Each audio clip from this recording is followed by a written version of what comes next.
Dear students, Assalamu alaikum. Today our topic is Inklings from the Dark, written by Professor Rahi and translated into English by Professor G.R. Malik. This poem is originally written in Kashmiri and under the title Paishu Zalmat Wazan. Inklings means ideas.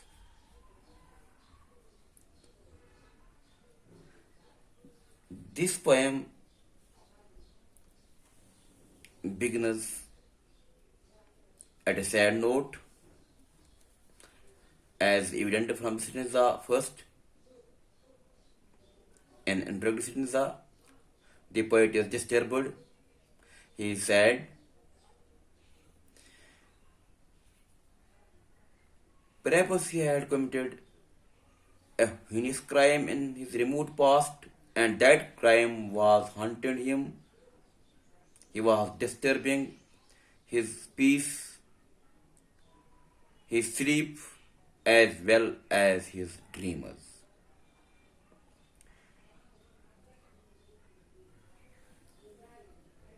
It was on one winter night that he sees an eagle. The picture of an eagle comes to his mind, and he sees a dove in the mouth of the eagle. The eagle had killed the innocent dove mercilessly. The feathers of dove were shed by a hilltop into the atmosphere.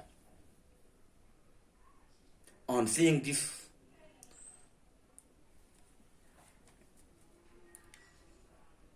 fearful and horrified dream,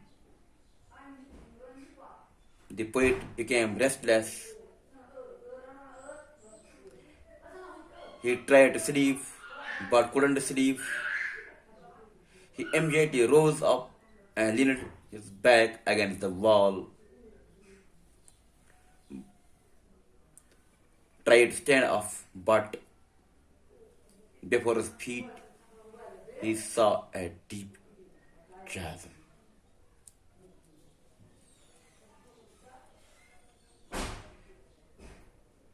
And his heart beat quickly. This poem is highly metaphysical and highly imaginative. The dove is an innocent bird and a harmless bird. It symbolizes the oppressor. It stands for helpless sufferers at the hands of the oppressors, and here eagle symbolizes an oppressor.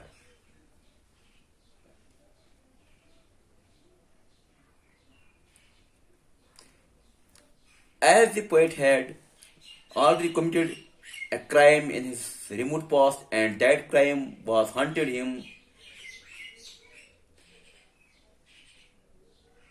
so he symbolizes himself an eagle here.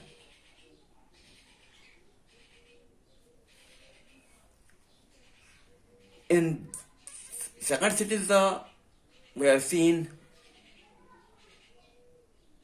that the poet was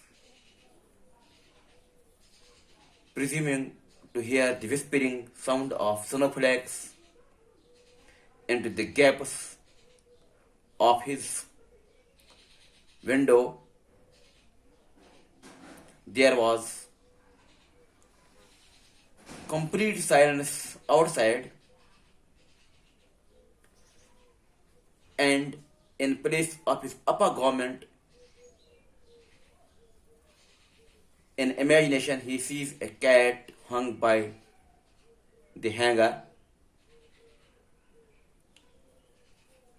He's feeling cold and he's trying to pull the quilt up to his cold back. Suddenly, he's having a congee in his bed.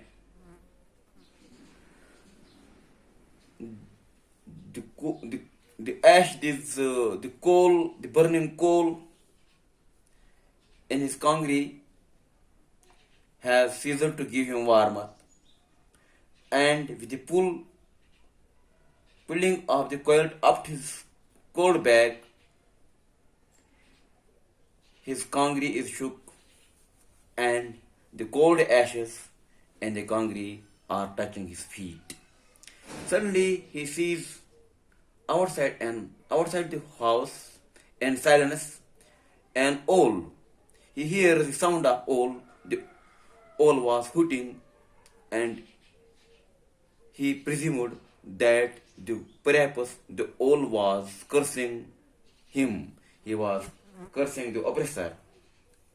Here, the poet that he should not have peace of mind. Now, the last stanza. Let us see what happens in this concluding stanza. Until now, in first and the second stanza, we have seen horrified scenes. We have seen the poet in complete distress and a disturbed condition. Now, in last stanza, the poem ends with a sign of hope. See what happens here. Suddenly, I called to my mind my darling son. Suddenly, the image of his son comes to the mind of the poet. How rapidly did he listen to my bedtime tale last night when I told him the agony of the oyster in her travels. Agony here means unhappiness. Unhappiness, mental pain, and there is another word, oyster. It is a large, flat sea creature that lives in a shell and produces pearls.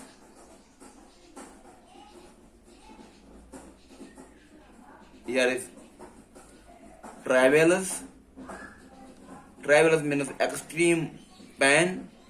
Here hardships.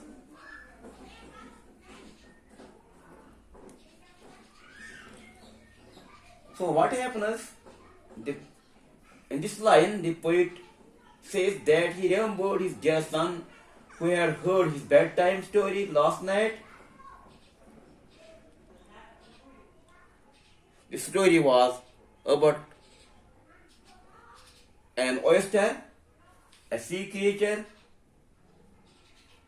which lives in a shell and produces pearls and sea. The poet says that he couldn't hear the full story, so these all images crossed the poet's mind. They made him rise like a madman, became crazy. But he only heard part of the tale when sleep overtook him. The child had not heard the complete tale, complete story,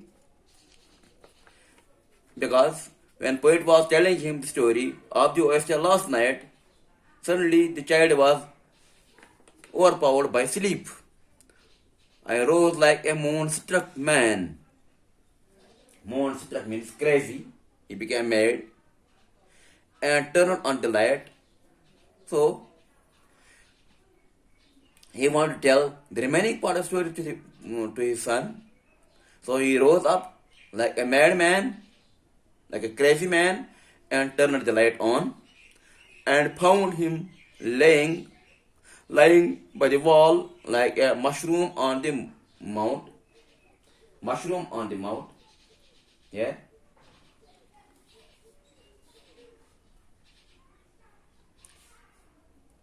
So what he saw? He saw his son.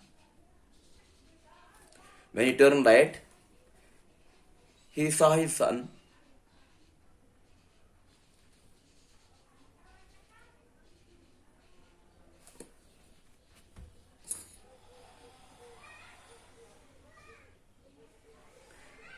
and found him lying by the wall like a mushroom on the mount.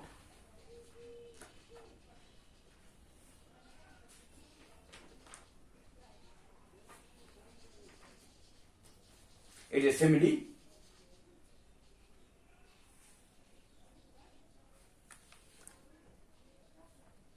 In deep slumber, he saw his son and having a sound sleep with flat blossoms blooming on his lips, and he saw civet on the forehead of his son.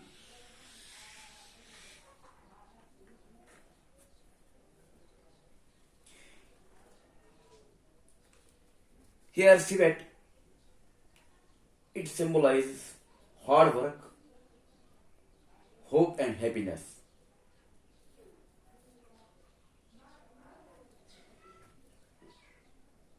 The son was lying deeply asleep, like the mushroom on the mount.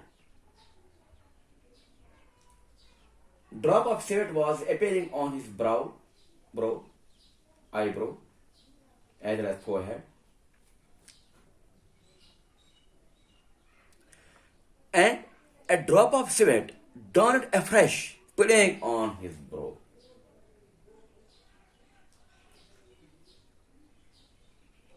The poet thought that his son was dreaming the rest of the unheard bedtime tale. Perchance means perhaps he was dreaming the rest of the tale.